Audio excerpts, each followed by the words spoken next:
अक्सर युवा सोचता है कि बिना कुछ किए ही उसे वह सब कुछ मिल जाए जो वह चाहता है। इस पर लगातार बहस हो रही है कि भाग्य बड़ा है या कर्म। क्या कुंडली देखकर हम अपना कर्म करें? क्या ग्रह की दशा देखकर यह फैसला लें कि हमें कौन सा कदम कब उठाना है? अनंत काल से इस विषय पर बहस चली आ रही है कि कर्म महत्वपूर्ण है या भाग्य। जीवन में अगर आपको कुछ पाना है तो मेहनत तो करनी ही पड़ेगी। मंजिलें उन्हीं को मिलती हैं जो उसकी ओर कदम बढ़ाते हैं। महाभारत में जब अर्जुन ने कुरुक्षेत्र में युद्ध में अपने स्वजनों को अपने सामने खड़ा पाया तो उसका शरीर निस्तेज हो गया, हाथों से धनुष छूट गया। प्राणहीन मनुष्य के समान वह धरती पर गिर गया। तब भगवान श्री कृष्ण ने उसे गीता के कर्म ज्ञान का उपदेश दिया। भगवान कृष्ण ने अर्जुन को कहा कि राज्य तुम्हारे भाग्य में है या नहीं, यह तो बाद में, पहले तुम्हें युद्ध तो लड़ना पड़ेगा, तुम्हें अपना कर्म तो करना पड़ेगा, अर्थात स्वजनों के खिलाफ युद्ध तो लड़ना पड़ेगा। तुलसीदास जी ने भी श्री रामचरितमानस में लिखा है, कर्म प्रधान विश्व करी राखा, अर्थात युग तो कर्म का है। इसका अर्थ यह हुआ कि हम अपना कार्य करें, फल की चिंता बाद में करें। हर समय मनुष्य के सामने विभिन्न संभावनाएं होती हैं। हर समय हम चुनते जाते हैं। जैसा हम चुनते हैं वैसा हमारा कर्म बनाता जाता है और उससे हमारे भविष्य का निर्माण होता है। इसके बारे में दो पक्ष हैं। कुछ लोग मानते हैं कि हम स्वयं अपने भाग्य के विधाता हैं और कुछ लोग ऐसा मानते हैं कि जीव के हाथ में कुछ नहीं होता, विधाता उसका भाग्य लिखता है, उसके अनुसार उसका जीवन व्यतीत होता है। इस प्रकार दो विचारधाराएं बन गईं, एक तो भाग्यवादी और एक पुरुषार्थवादी। भाग्यवादी के अनुसार जीव भाग्य से बंधा है, उसे किसी प्रकार का स्वतंत्र कर्म करने का अधिकार ही नहीं है। पुरुषार्थवादी इस सिद्धांत को नहीं मानते। उनके अनुसार इस प्रकार तो जीव आलसी हो जाएगा, कोई कर्म करेगा ही नहीं, भाग्य के भरोसे बैठे रहेगा। ये विवाद संसार में सर्वत्र चलता है। इसमें सत्य क्या है? क्या जीव को भाग्य के भरोसे रहना है या स्वतंत्र कर्म करना चाहिए? इसे भली प्रकार से समझने के लिए यह समझना आवश्यक है कि भाग्य होता क्या है। भाग्य मतलब जीव द्वारा पूर्व जन्म में किए गए कर्म ही होते हैं, जो वर्तमान जन्म में भाग्य कहलाता है। यदि भाग्यवादी की माने तो जीव भाग्य से बंधा है और कर्म करने का अधिकार भी नहीं है, ऐसा तो हर जन्म में होगा। तो कौन से जन्म में हमने कर्म किया वही इस जन्म में हमारा भाग्य बना। भाग्य तो कर्म करने से ही बनता है।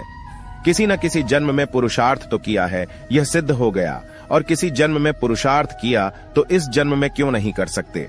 इसलिए शास्त्र कहते हैं कि ये भाग्य भाग्य का नारा लगाकर आलसी मत बनो। 84 लाख योनियों में मानव शरीर ही एकमात्र शरीर है जिसमें पुरुषार्थ कर सकते हैं, स्वतंत्र कर्म करने का अधिकार प्राप्त है। फिर तो जैसा भाग्य बनाना चाहे मनुष्य बना ले। पुण्य करेगा स्वर्ग जाएगा, पाप करेगा नरक जाएगा, और पाप पुण्य मिश्रित करेगा तो मृत्यु लोक में आना पड़ेगा। ये स्वतंत्रता भगवान ने हम सबको दी है, अर्थात हमको कर्म प्रधान बना दिया। ऐसे मानव शरीर को पाकर भाग्य का नारा लगाकर बैठ जाए, इससे बड़ा दुर्भाग्य नहीं हो सकता है। अनंत जन्मों में हमने जो कर्म किए हैं उनको संचित कर्म कहते हैं, जो हर मनुष्य के साथ पहाड़ के समान जुड़े हुए हैं।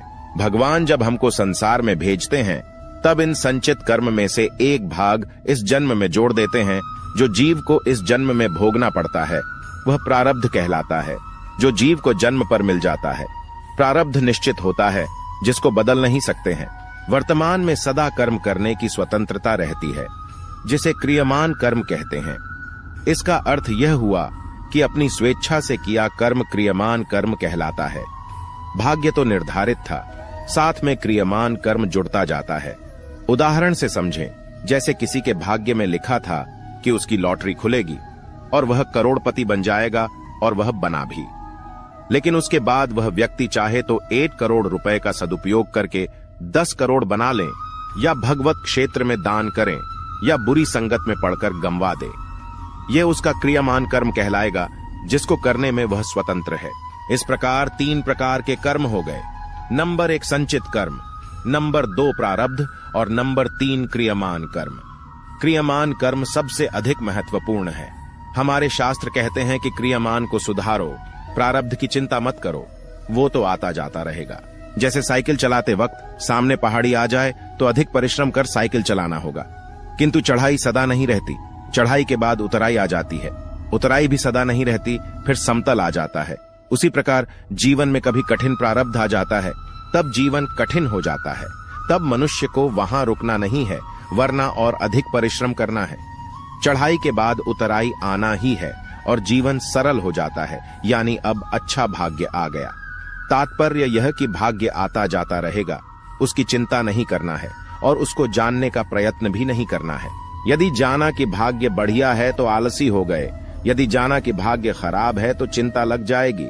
तो हमने यह समझा कि किसी व्यक्ति का भाग्य उसके पूर्व जन्म के कर्मों के आधार पर निश्चित होता है। व्यक्ति अपने कर्मों से अपना भाग्य बदल सकता है। कर्म करने से ही भाग्य का रास्ता खुलता है। अपने भाग्य का विधाता मनुष्य स्वयं है। बच्चा जब गर्भ में होता है तब से ही उसकी आयु, धन, विद्या और मृत्यु निश्चित हो जाती है। मनुष्य प्रारब्ध स्वीकार कर अच्छे कर्मों द्वारा अपना भाग्य बना सकता है। मित्रों, एक कहानी सुनाता हूं, इससे समझ में अच्छे तरीका से आ जाएगा कर्म क्या है और भाग क्या है। एक बार नारद मुनि भगवान विष्णु के पास पहुंचे।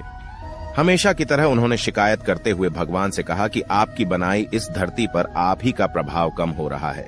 जो लोग धर्म और सच्चाई के रास्ते पर चल रहे हैं उनका भला नहीं हो रहा, और कपटी और दुष्ट लोग बुराई के रास्ते पर चलकर हर दिन तरक्की कर रहे हैं।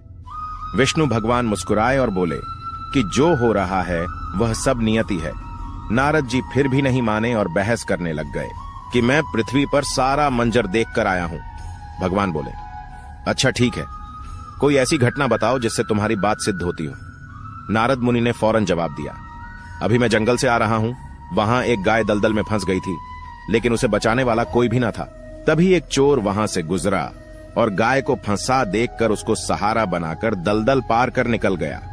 आगे जाकर उस चोर को सोने के सिक्कों से भरा एक थैला मिल गया, जबकि गाय को बचाने वाले साधु ने वृद्ध होकर भी अपनी जान पर खेलकर उसे बचाया, लेकिन आगे जाकर वह एक कुएं में गिर गया। अब बताइए, यह कौन सा न्याय है?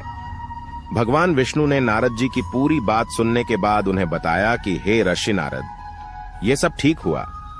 नारद ने कहा, कैसे भगवान? तो विष्णु जी बोले, क्योंकि चोर की किस्मत पहले ही लिखी जा चुकी थी और उसकी किस्मत में सोने के सिक्के भरा एक थैला नहीं बल्कि पूरा महल था। लेकिन उसने गाय के साथ जो किया उसके कारण उसके कर्म बिगड़ गए और उसे सिर्फ एक थैला ही मिला। वहीं साधु की किस्मत में मृत्यु थी, लेकिन उसने गाय को बचाकर पुण्य का कार्य किया और वह मृत्यु एक छोटी सी चोट में बदल गई। नारद मुनि भगवान की इस बात को सुनकर संतुष्ट हो गए थे। उन्हें समझ आ गया था कि हमारा कर्म यदि अच्छा है तो वह भाग्य भी बदल सकता है, यानी कर्म ही भाग्य को बनाता है। अक्सर जीवन में हमें यह बार बार लगता है कि हम कितने भी अच्छे कर्म क्यों ना कर लें, लेकिन कठिनाइयां कम ही नहीं हो रही हैं। लेकिन कभी हम यह नहीं सोचते कि क्या पता इनसे भी ज्यादा बुरा कुछ होने वाला हो और यह कर्म हमें छोटी परेशानियां देकर बड़ी दिक्कतों से बचा रहे हों। याद रखिए, यदि आप अच्छा बोएंगे तभी अच्छा काटेंगे। जीवन में कभी भी किसी के प्रति बुरा भाव मत रखिए, क्योंकि यह आपके भाग्य को चौपट कर देगा। तो मित्रों, आपको अच्छे से समझ में आ गया होगा कर्म बड़ा या भाग बड़ा, और कर्म क्या है, भाग क्या है। तो ये वीडियो आपको कैसे